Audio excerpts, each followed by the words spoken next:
সফলতার কোনো শর্টকাট হয় না, হয় অনেক কাঠখড় পুড়িয়ে জীবন যুদ্ধের প্রতিটি অধ্যায়ে নিজেকে প্রমাণ করে করে একটু একটু করে আপনি সফল হবেন, একটু একটু করে আগাবেন। ইটস এ জার্নি, এটা কোনো ডেস্টিনেশন নয়।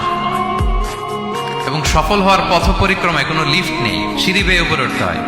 কি বেয়ে? কিন্তু আমরা সফল হতে চাই কিভাবে? ডাইরেক্ট 100 তলা, এই তো আমি সফল, উপরে সবার উপরে আমি, এইভাবে চাই সফলতাটা।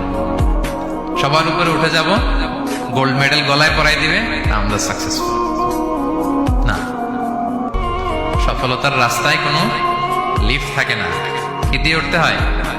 সিঁড়ি বেয়ে ঘাম জড়িয়ে উঠতে হয়। দেখেন, শুধু আলোর মুখ দেখার জন্য মায়ের পেটে আমাদের কত সময় লাগছে বলেন তো?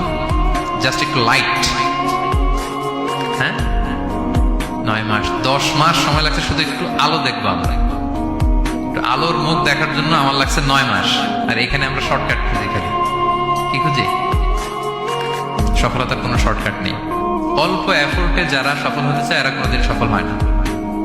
ইউসুফ আলাইহিস সালামের জীবনীটা একটু খেয়াল করেন, একটু একটু করে তিনি সামনের দিকে গিয়েছেন এবং সবশেষে ইজিপ্টের ফিনান্স মিনিস্টার হয়েছেন। এজন্য ধৈর্য ধারণ করতে হবে, নিজের সর্বোচ্চটুকু উজাড় করে দিয়ে আপনার রোলটা আপনি প্লে করবেন, এরপর আল্লাহ তাআলার উপর ভরসা রাখবেন। কিন্তু অনেক চেষ্টার পরেও যদি কাঙ্ক্ষিত সফলতা না পান, হতাশ হওয়ার কিছু নাই। কারণ বিশ্বাসীর সফলতা শুধু দুনিয়াতে না, বিশ্বাসীদের সফলতা আখিরাত পর্যন্ত বিস্তৃত।